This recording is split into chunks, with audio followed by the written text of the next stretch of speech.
တင်ကနေရနီးသောသူတယောက်ကမျက်နှာပေး၍စိတ်ထိခိုက်ဖူးပါသလားမိတ်ဆွေမိသားစုဝင်တဦးတင်ယုံကြည်ထားသူတဦးကတင့်ကိုနာကျင်စေဘူးလားတင်ကသူတို့အတွက်အချိန်ပေးပြီးနှလုံးသားပေးပြီးအကူအညီပေးခဲ့ပေမဲ့သူတို့ကမျက်နှာပြောင်းသွားတဲ့အခါဒါမှမဟုတ်တင့်ကိုနာကျင်စေတဲ့အခါအဲ့ဒီတရားကမလွယ်လွယ်နဲ့မိနိုင်ပါဘူးစိတ်ဖောက်ပြီးမျောလင့်ခြင်းဖြစ်သွားခြင်းဝမ်းနည်းခြင်းတို့အပြည့်နဲ့ဖြစ်တဲ့အခိုက်အတန့်တွေကိုတင်လဲခံစားဘူးမှာပါ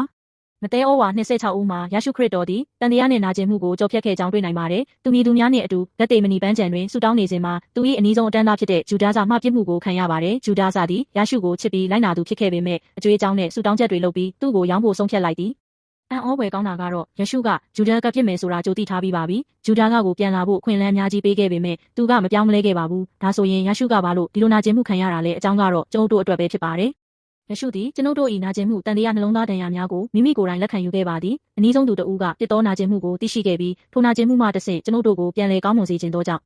ကျွန်ုပ်တို့၏ဘဝတွင်အနှဲငယ်ဖြင့်ငါတို့ကိုချစ်တော်သူများကမျှော်လင့်ချက်ဖြတ်သွားကြသည်မိတ်ဆွေမိသားစုဝင်သို့မဟုတ်ယုံကြည်မှုရှိတဲ့သူတဦးကတစုံတစ်ယောက်ကပြန်လည်နေဆိုရင်အဲ့ဒီဒဏ်ရာကတိတိတနာကျင်စေတတ်သည်ဒါပေမဲ့ယရှုသည်ငါတို့ရဲ့ဒဏ်ရာကိုသိပြီးငါတို့နှင့်အတူဘေးကလေးတင်ယူထားပါတယ်။ကွိုက်တော်တို့လမ်းဆက်သွားစဉ်တွင်သူ့အပေါ်ယုံကြည်သောအတန်းသားအားလုံးကထွက်ပြေးသွားကြပြီးတချို့ကလည်းပြစ်ခဲ့ကြသည်သို့တော်ယရှုကကျွန်ုပ်တို့အားချစ်သောကြောင့်အားလုံးကိုခံယူခဲ့သည်ငါတို့ရဲ့နာကျင်မှုကိုကုသရန်ပြန်လည်ထူထောင်ရန်ယရှုကအရာအားလုံးကိုခံယူခဲ့သည်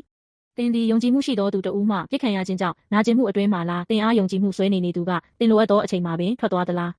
ယရှုကထိုနာကျင်မှုကိုထပ်တလဲလဲခံစားခဲ့သူဖြစ်သည်ထိုနာကျင်မှုကိုနားလည်တတ်သည်သို့မဟုတ်နားလည်ခြင်းမှာပဲမနေနဲ့တင်ဤနှလုံးသားကိုကုသဖို့အစ်အတိုင်းပြန်လည်ဖန်ဆင်းဖို့ယရှုကလာတယ်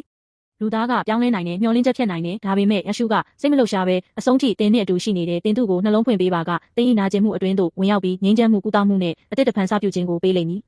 ယနေ့တင်သည်တန်တရား၏ဒဏ်ရာကိုယူဆောင်နေပါကယရှုလည်းထိုနာကျင်မှုကိုခံခဲ့တယ်ဆိုတာသတိပြုပါယနေ့လည်းသူကတင်ဤနှလုံးသားကိုကုသလိုသူဖြစ်ပါတယ်